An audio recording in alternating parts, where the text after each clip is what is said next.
For decades, the world has operated on a set of established rules, policed by the most formidable military alliance in history, NATO.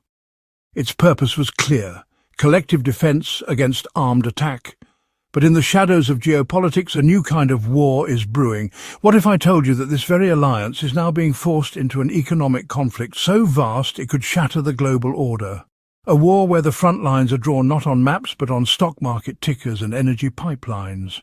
The opening salvo came just days ago, a directive from Washington that stunned its allies. The United States demanded that NATO members impose a new crippling wave of tariffs on Russia. But the demand came with a venomous sting. These sanctions would also apply to countries, including allies, that continued to purchase Russian oil. For a Europe dependent on that very energy to keep its lights on and factories running, this was an impossible choice, a loyalty test with a devastating economic price tag. The unity of the West was suddenly hanging by a thread. But as the Atlantic Alliance reeled, another superpower saw its moment. China didn't just step in, it burst onto the scene. Beijing didn't whisper its disapproval, it roared. In a stunning public rebuke, Chinese officials accused Washington of economic bullying and unilateral hegemony, vowing to defy the American ultimatum. This was more than just defending a partner, it was a calculated declaration, signaling that China would actively work to build an alternative economic system, free from American control. The gauntlet had been thrown down. And just like that, the world is fracturing into two opposing blocks. On one side, the United States and its traditional allies. On the other, a formidable new axis combining Russia's immense energy reserves with China's unparalleled manufacturing power. Geopolitical analysts are sounding the alarm, warning this could trigger the most significant global standoff in a generation. As one former NATO commander stated, we are entering uncharted territory. This is a fight for the future of the global economy itself, threatening to unleash unprecedented inflation and supply chain chaos. The world is being forced to choose a side, and the consequences of that choice are terrifyingly unknown. In a move that sent shockwaves across the globe, former President Donald Trump delivered a stunning ultimatum. This wasn't a quiet diplomatic suggestion. It was a public declaration of economic warfare, issued before a roaring crowd. He demanded that America's NATO allies immediately and completely halt all purchases of Russian oil and gas. The message was blunt and uncompromising. The time for what he saw as half measures and sanctions with loopholes was over. The demand was aimed squarely at crippling the financial engine of the Kremlin's war machine in Ukraine. But Trump's strategy didn't stop there. He unveiled a second, equally explosive front in this proposed economic conflict, this time targeting China. He threatened to impose crippling tariffs potentially as high as 50 to 100% on all Chinese goods. This was direct retaliation for what he termed Beijing's economic lifeline to Moscow.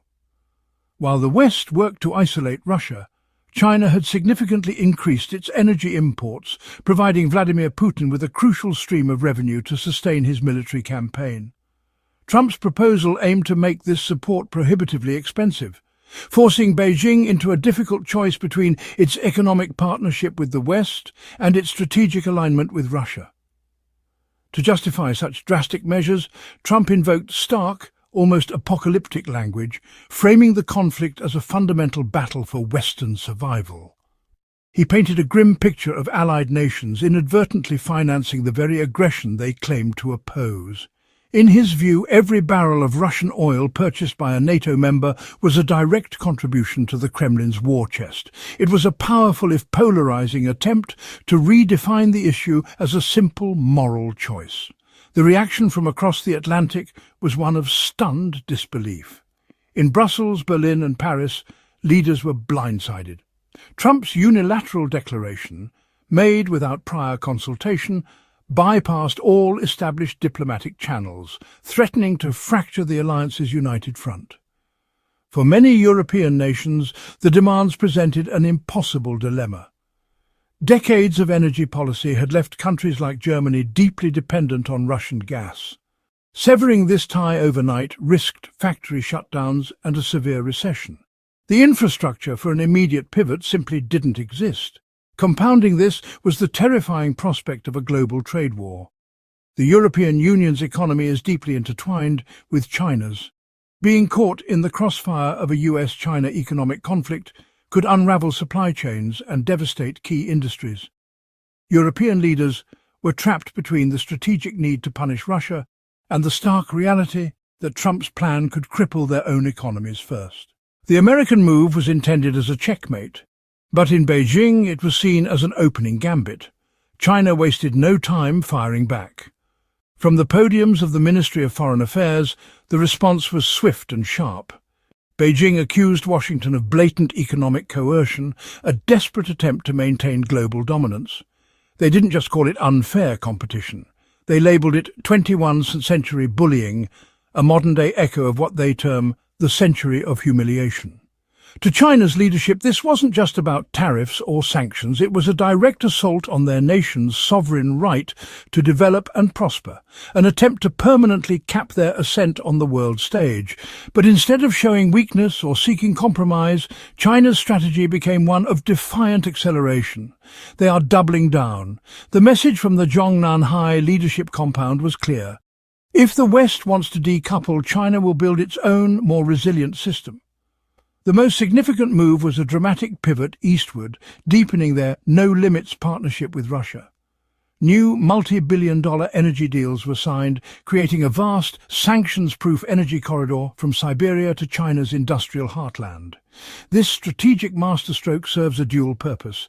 It insulates China from potential energy blockades while simultaneously providing a critical economic lifeline to a cornered and isolated Moscow. It's a symbiotic relationship born from shared opposition to American power. But the strategy extends far beyond Moscow.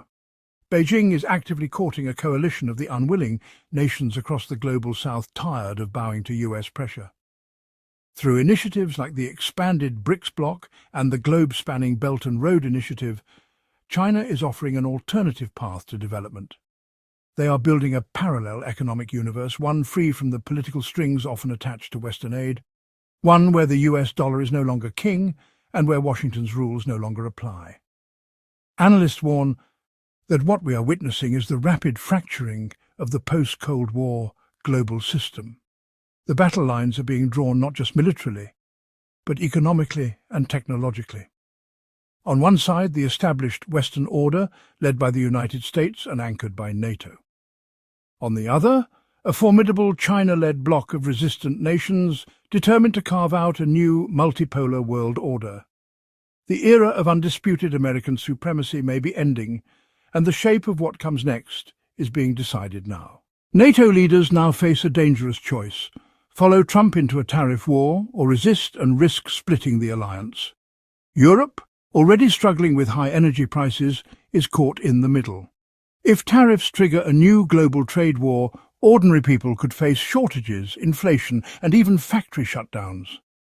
For the first time in years, the idea of a global economic Cold War feels very real.